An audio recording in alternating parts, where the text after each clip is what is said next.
1절부터 9절까지의 말씀입니다. 한 절씩 교독하시겠습니다. 사무엘이 늙음에 그의 아들들을 이스라엘 사사로 삼으니 장자의 이름은 요엘이요 차자의 이름은 아비야다. 그들이 브엘세바에서 사사가 나니라. 그의 아들들이 자기 아버지의 행위를 따르지 아니하고 이익을 따라 뇌물을 받고 판결을 굳게 하니라. 이스라엘 모든 장로가 모여 라마에 있는 사무엘에게 나아가서 그에게 이르되 보소서 당신은 늙고 당신의 아들들은 당신의 행위를 따르지 아니하니 모든 나라와 같이 우리에게 왕을 세워 우리를 다스리게 하소서 한지라. 우리에게 왕을 주어 우리를 다스리게 하라 하시되 사무엘이 그것을 기뻐하지 아니하고 여호와께 영광하니. 여호와께서 사무엘에게 이르시되 백성이 내게 한 말을 다 들으라. 이는 그들이 너를 버림이 아니요 나를 버려 자기들의 왕이 되지 못하게 함이니라. 내가 그들을 내 곁에서 인도하여 내를 더 그들이 모든 사람과 나를 버리고 다른 신들을 섬기같이 내게로 돌이하는도다. 함께 읽습니다. 그러므로 그들이 말을 듣되 너희는 그들에게 엄격히 구하고 그들을 다스릴 왕이 되시기를 하였다. 아멘. 하나님께서 우리의 찬양을 받으시며 또한 이 시간 우리의 예배를 받으시는 줄 믿습니다. 귀한 말씀을 통해서 하나님을 알아가며 그 하나님께 기쁨이 되는 귀한 시간 되게 하옵소서. 예수님 이름으로 기도하옵나이다. 아멘. 아멘.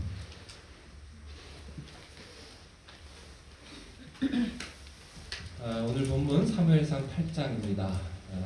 먼저 1절부터 3절까지의 말씀을 제가 읽겠습니다. 한번 들어보시기 바랍니다. 사무엘이 늙음에 그의 아들들을 이스라엘 사사로 삼으니 장자의 이름은 요엘이요 차자의 이름은 아비야라. 그들이 브엘세바에서 사사가 되니라. 그의 아들들이 자기 아버지의 행위를 따르지 아니하고 이익을 따라 뇌물을 받고 판결을 굳게 하니라. 이렇게 하면서 8장이 시작됩니다. 문제를 제기할 수 있습니다. 사무엘처럼 위대한 하나님의 종이 자녀 교육에 실패했다는 사실입니다. 이것이 오늘의 문제 제기입니다. 사무엘처럼 기도하는 사람이 사무엘이 기도하는 사람인데 이거 위대한 하나님의 선지자인데 그런 사람이 자녀 교육은 말할 수 없는 수치를 당하고 있는 기록이 여기에 있습니다. 사람에게 있어서 가장 어려운 문제는 비즈니스가 아니라 자녀 문제입니다. 자식의 문제입니다. 자기 자신의 문제가 아니라 자녀의 문제가 세상에서 제일 어려운 문제입니다. 한마디로 내 뜻대로 되는 것이 세상 만사 중에 없다라고 하는 것이 있는데 그 많은 것들 중에 자신 문제가 제일 안 되는 문제 중에 하나입니다. 오늘 이 문제를 성경이 말씀하고 있습니다. 저는 자녀가 없기 때문에 이 부분에 대한 설교를 하기가 굉장히 조심스럽고 부담이 됩니다. 그렇지만 성경에서 자녀 문제에 대한 이야기를 하고 있고 또 우리가 자녀 문제를 빼놓고는 이야기할 수가 없기 때문에 이런 말씀을 함께 나눠야 되지 않을까 그런 생각도 듭니다. 어쩌면 그렇게 생각할지도 모르겠어요. 자식도 없는 사람이 그런 말을 하나 라고 생각할지 모르겠지만 또 자식이 있다 한들 자식이 잘 되면 자식 자랑한다 그러고 자식이 안 됐으면 자기 자식도 간수 못하는 사람이 자녀 문제 얘기한다고 그럴 수 있겠죠. 그러나 중요한 것은요, 우리 모두가 다 자녀된 입장은 있기 때문에 우리 모두에게 다 이 이야기가 적용될 수 있을 것 같습니다. 몇 가지 이유 때문에 자녀들이 어려움을 겪습니다. 첫째는 부모된 입장에서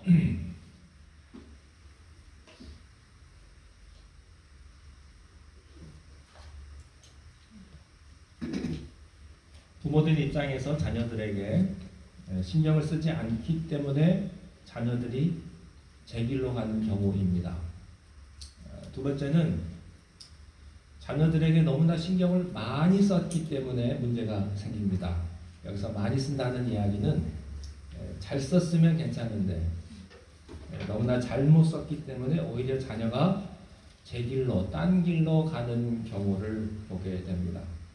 사실은 어떤 의미에서 자녀의 문제는 부모의 문제입니다.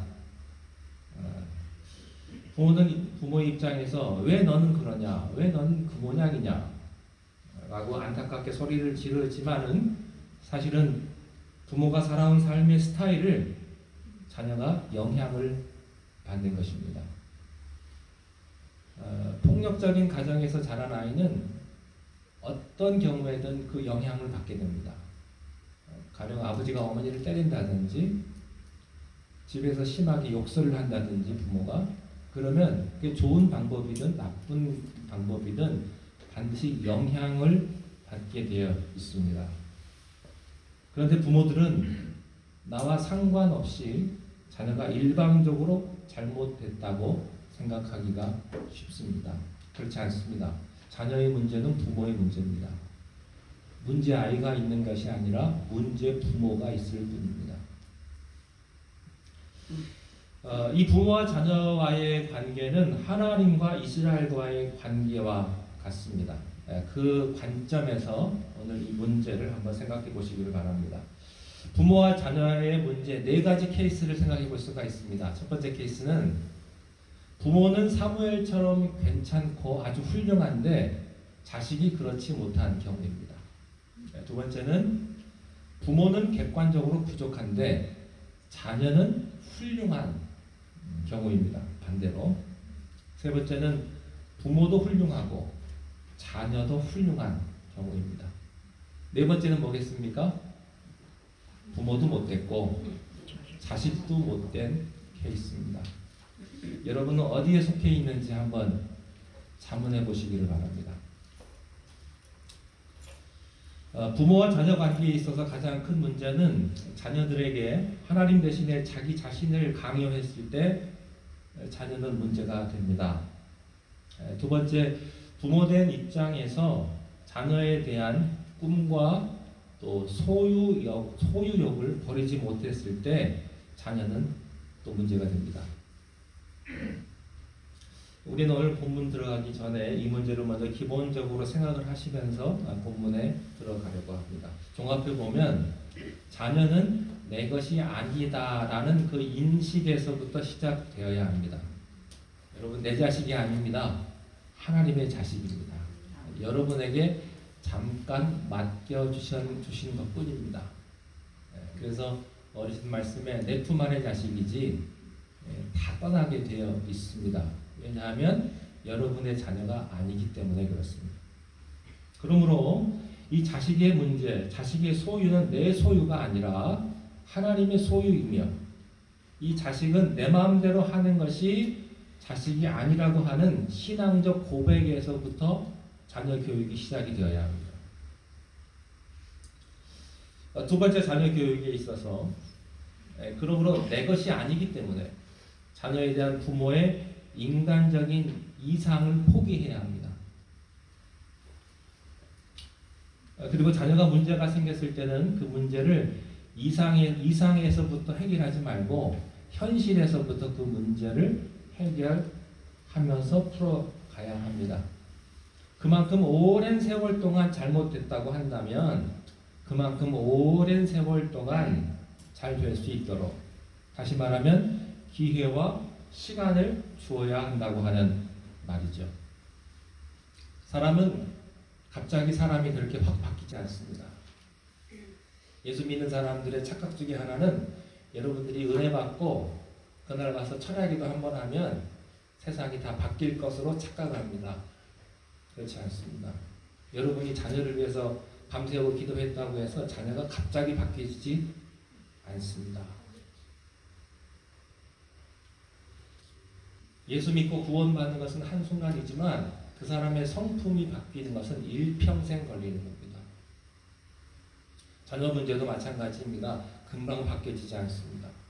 오랜 세월 쌓여서 그 세월 동안 자녀에게 문제가 됐다면 또한 오랜 세월 동안 회복의 시간도 필요하다고 하는 사실이죠. 마지막으로 이 자녀 문제에 대해서 한 가지 더 말씀드리고 싶은 것은 이 자녀 문제는요, 세상의 원리대로 풀어가지 마시고 성경의 원리대로 자녀 문제는 풀어야 풀어진다고 하는 사실입니다. 자, 이런 문제를 기본적으로 생각하시고 오늘의 말씀으로 들어가도록 하겠습니다.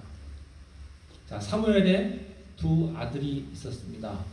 두 아들이 있었는데 요엘과 아비야입니다. 근데 그 아들을 사사로 삼았습니다. 그러니까 부모의 직업을 계승한 겁니다. 여러분, 부모의 직업을 계승한 건 좋은 일입니다. 거기까지는 좋습니다. 그런데 직업은 계승했으나 인물은 다릅니다. 3절 한번 보시죠. 3절 함께 읽겠습니다. 시작. 그의 아들들이 자기 아버지의 의를 따르다가 이를 따라들을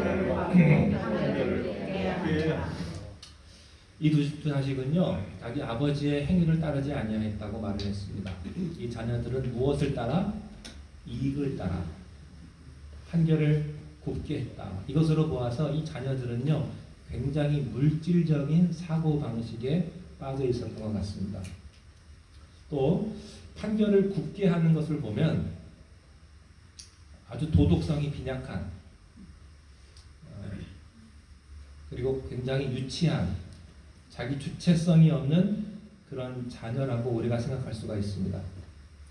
우리는 여기서 이런 퀘스천을 갖습니다. 어떻게 사무엘에게서 그런 자녀가 나왔을까 하는 문제입니다. 여러분, 유명한 사람의 자녀일수록 잘못되고 한참 이상한 길로 가는 사람이 많습니다. 유명한 목사님들 가운데 한참 제 길로 간 자녀들이 굉장히 많습니다. 굳이 제가 예를 안 들어도 여러분 다 아실 것입니다. 자, 4절 한번 보시죠.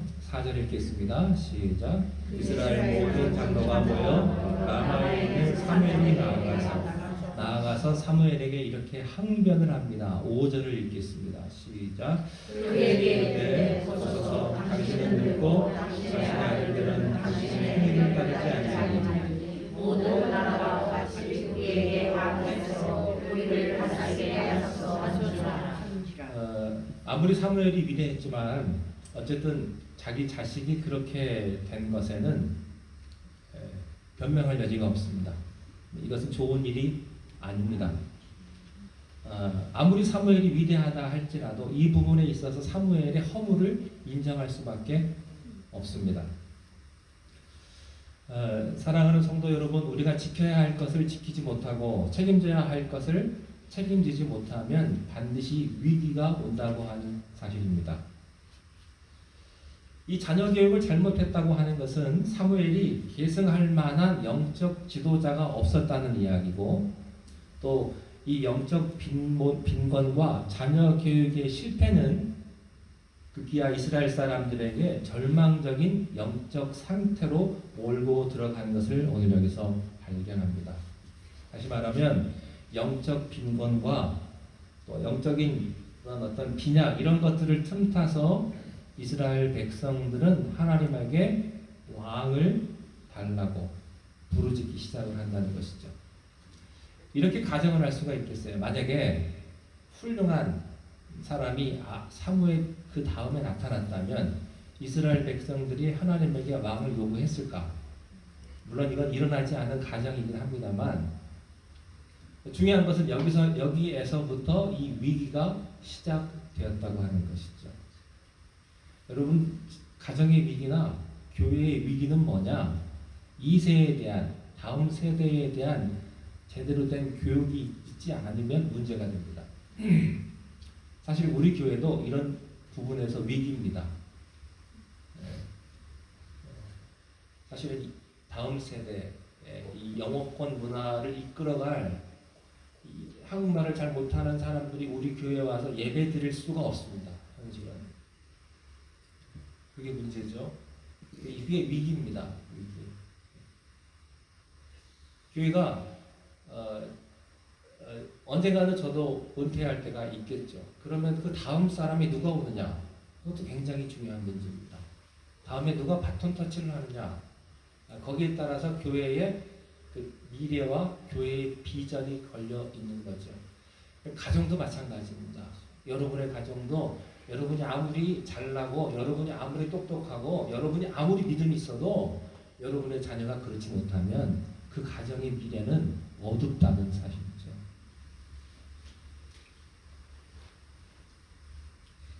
우리들이 여러 가지 역경과 고난에 부딪혔을 때는 반드시 원인이 있다는 사실을 아셔야 합니다. 그리고 그 원인을 기도로부터 발견하셔야 합니다. 반드시 원인이 있습니다. 여러분의 가정에 겪는 그 모든 문제는요, 반드시 원인이 있어요. 원인.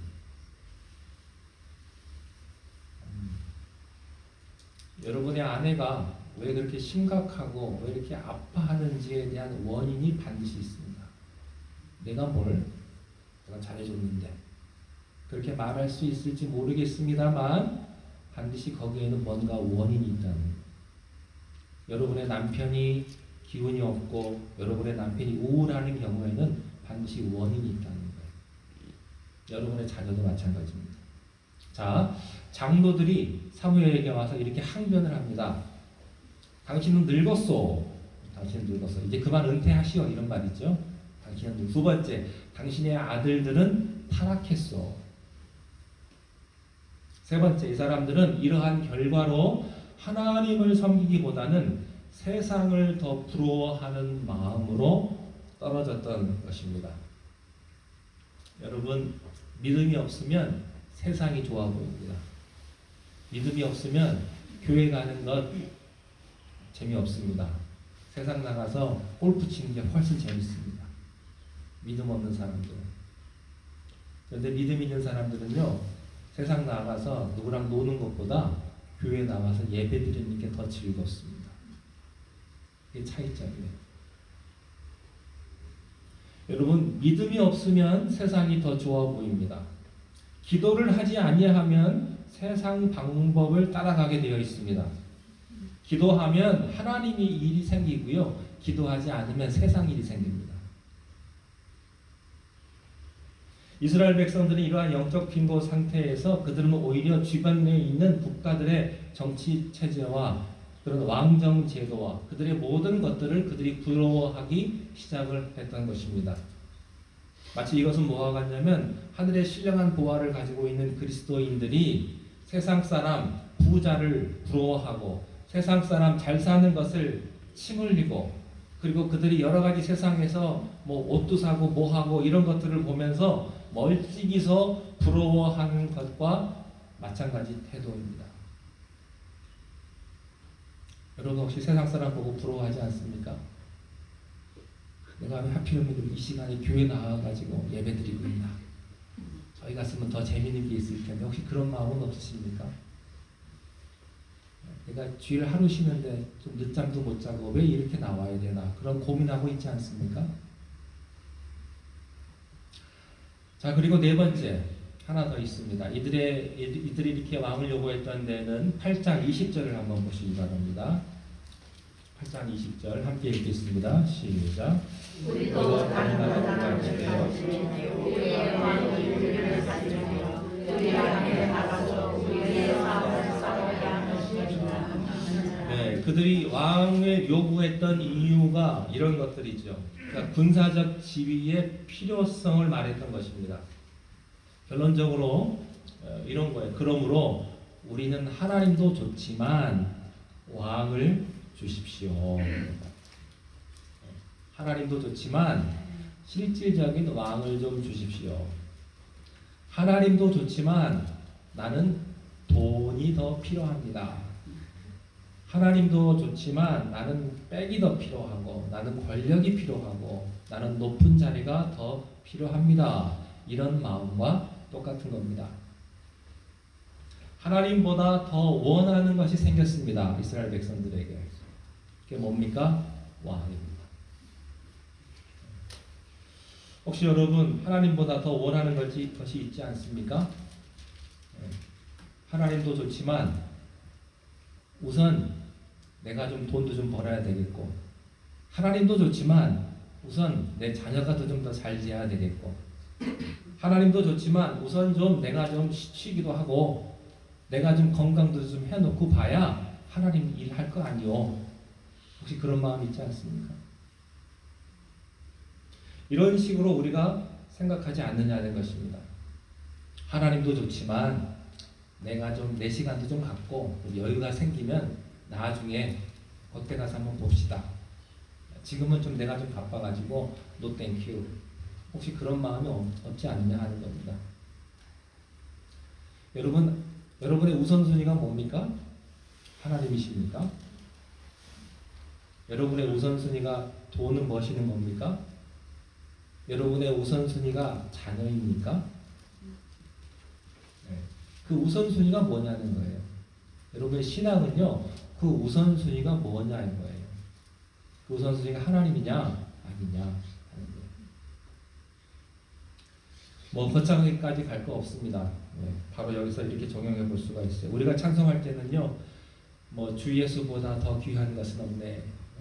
다른 무엇으로도 바꿀 수 없네. 뭐 그렇게 찬송하고 눈물을 흘립니다만 사실은 세상에 더 귀한 것들이 얼마나 많은지요. 하나님보다. 실제로 이스라엘 백성들이 하나님보다 왕을 더 원했듯이 우리가 하나님보다 더 다른 것을 원하고 있지 않은지 이 본문을 통해서 우리가 다시 한번 생각해 봐야 할 것입니다. 자, 이때 지금 히터가 꺼진 거죠? 네, 좀 꺼주시면 좋겠습니다. 좀 많이 더운 것 같아요. 자, 이때 사무엘의 반응을 한번 보도록 하겠습니다. 6절을 한번 보십시오. 사무엘상 8장 6절 함께 읽겠습니다. 시작. 우리에게 왕으로 우리를 다스리게 하시되 사무엘이 우리를 구하지 않으면 여호와께 기도하매. 자, 사무엘은요 자녀 교육은 잘못했습니다만 판단력은 분명한 사람입니다. 그래서 사무엘이 기뻐하지 아니했다. 그리고 뭐 했습니까? 기도했습니다. 사무엘은 문제가 생겼을 때 뭘 하냐면 하나님에게 먼저 그 문제를 가지고 갔습니다. 여기서 기도하고 있는 사무엘을 발견하게 됩니다. 자, 그런데 하나님의 반응이 더 재밌습니다. 7절 한번 보시기 바랍니다. 7절 시작. 여호와께서 사무엘에게 이르시되 백성이 내게 할 말을 다 들으라. 이는 그들이 너를 버린 게 아니요 나를 버려 자기들의 왕이 되지 못하게 함이니라. 여러분 여기서 뭘 느끼셔요? 하나님의 마음에 어떤 느낌이 드셨을까요? 굉장히 하나님이 서운하셨을 것 같아요. 이 기억을 보면 일종의 배신감을 느끼셨던 것 같습니다. 여러분 혹시 배신을 경험해 보신 적 있으시죠? 아마도 한 번쯤은 배신을 경험해 보셨을 거라고 생각합니다. 그렇지만 여러분 인간이 가진 속성 가운데 하나는요 배신의 그런 상처도가 있을 뿐만 아니라 자기 자신도 배신하게 되어 있습니다. 인류의 역사는 배신의 역사입니다. 여러분의 역사도 아마 배신들이 있을 거예요. 5분 후에 브루투스가 시저를 배신할지 누가 알았겠어요? 아무도 모르는 거예요. 그래서 여러분 가까이 있는 사람을 조심하십시오. 언제 배신할지 몰라요. 그렇지만 그 배신을 우리가 경험하고 살아왔지만 하나님도 인간에게 대해서 배신을 경험했다는 거예요. 하나님은 우리를 향하여서 한 번도 변함이 없으시고 우리의 삶을 위해서 우리를 인도하시고 끊임없이 우리를 사랑하고 계시지만 인간이 하나님에게 대한 반응은 무엇입니까? 배신이라고 하는 겁니다. 하나님께서 굉장히 배신감을 느꼈던 것 같아요. 이 말씀을 보면. 여기서 우리는 하나님의 놀라운 태도를 발견하게 됩니다. 싫지만 들어주시는 하나님이십니다.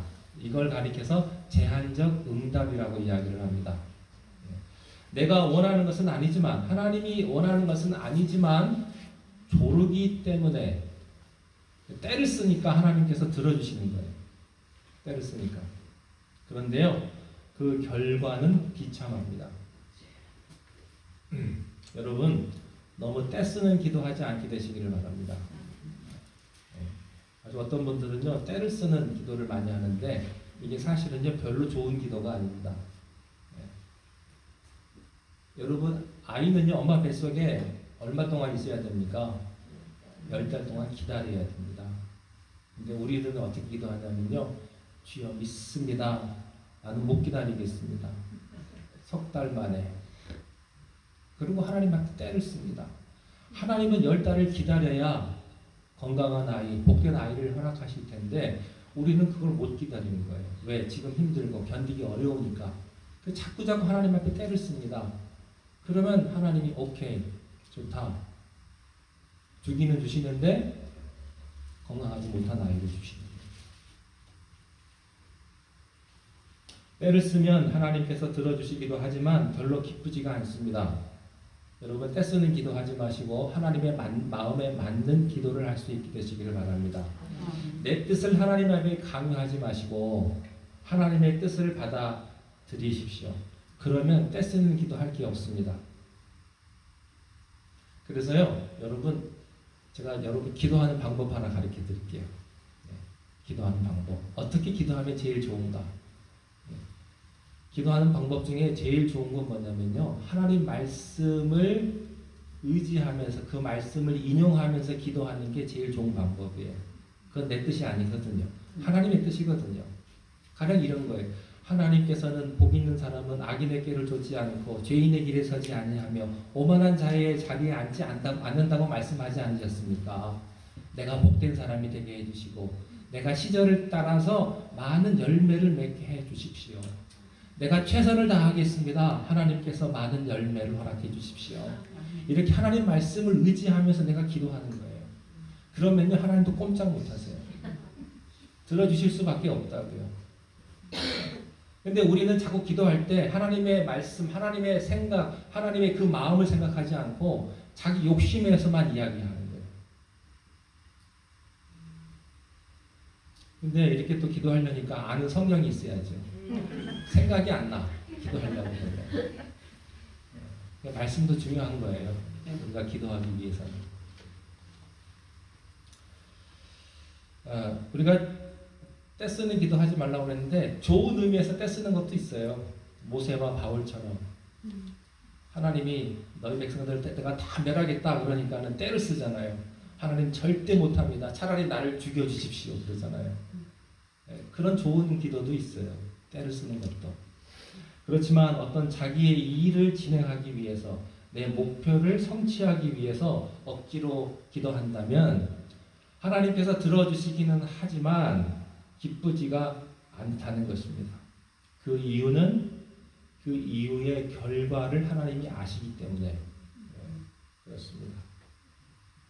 자, 하나님께서 이렇게 대답하세요. 다 들어주어라. 다 들어주어라. 그렇게 말씀하십니다. 그것은 너에게 대한 반항이 아니라 누구에 대한 반항이다? 나에 대한 반항이다. 하나님에게 대한 반항이다. 이렇게 하나님 말씀하세요. 하나님께서 이 문제를 어떻게 봤냐면 하나님께서는 이 왕의 제도에 대한 왕의 제도가 근본적으로 잘못됐다고 말씀하시는 것이 아닙니다. 신명기 17장에 보면 하나님께서는 왕의 제도를 이미 허락해 주셨습니다.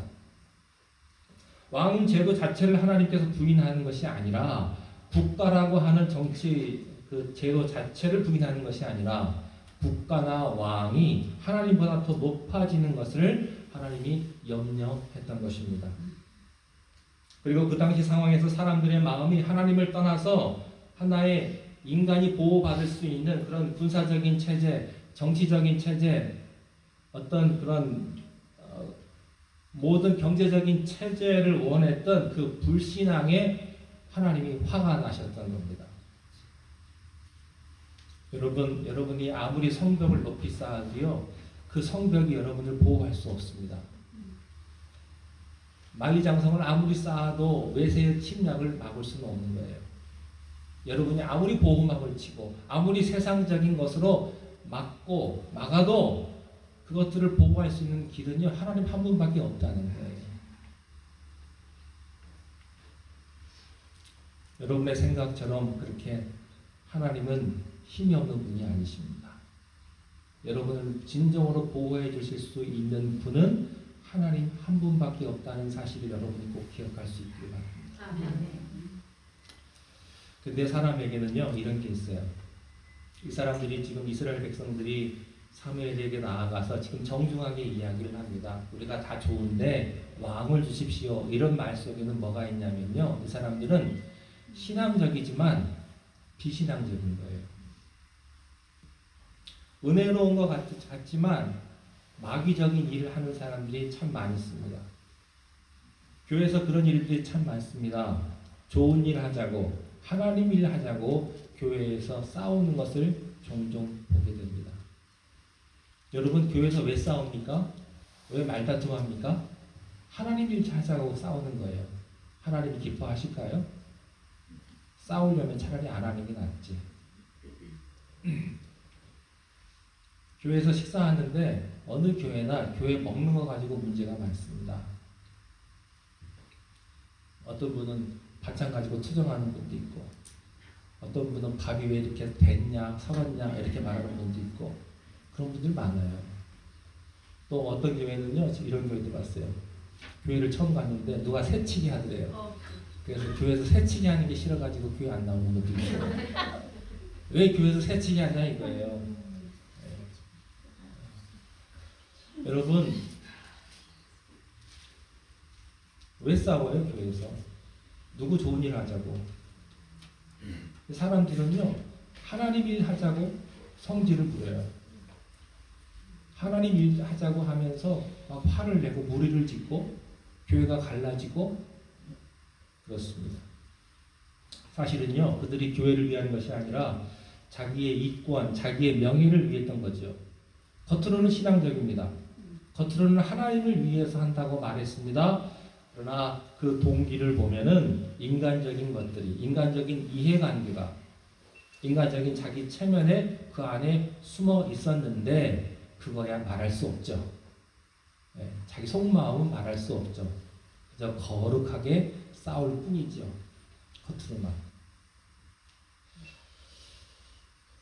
불신앙적인 인간의 모습들은 스스로 왕이 되려고 했습니다. 그래서 그 모습을 8절에 다음과 같이 말했습니다. 우리 8절을 함께 읽겠습니다. 8절입니다. 시작.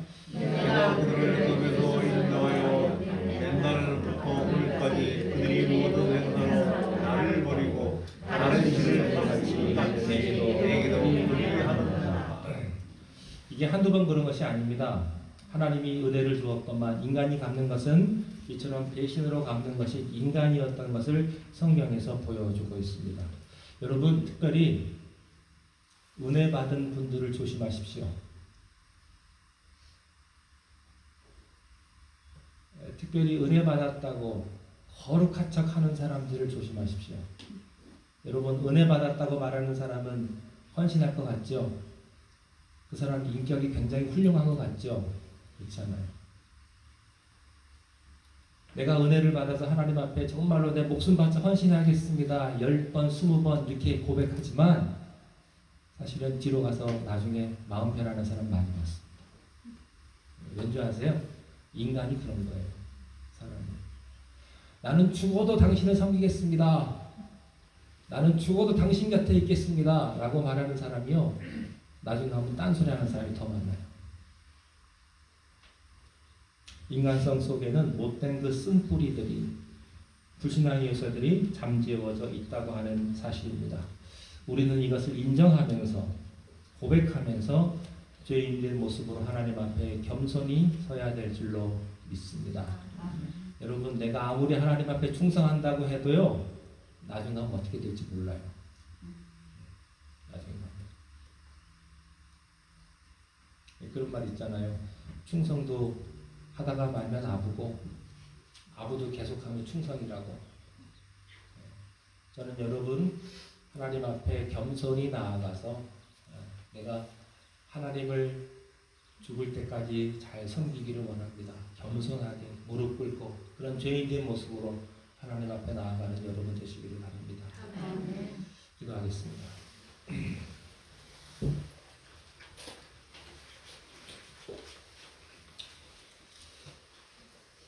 우리 안에 불신앙의 모습들이 있음을 우리가 고백합니다. 우리들 너무나 부족하여서 하나님을 경배하고 하나님 앞에 예배드리면서도 세상의 쓴뿌리들이 우리 안에 있음을 다시 한번 고백하오니 하나님 우리를 불쌍히 여겨주시고 겸손한 마음으로 하나님 앞에 나아가는 우리 모두가 다 되게 하여 주시옵소서. 예수님의 이름으로 기도하옵나이다. 아멘.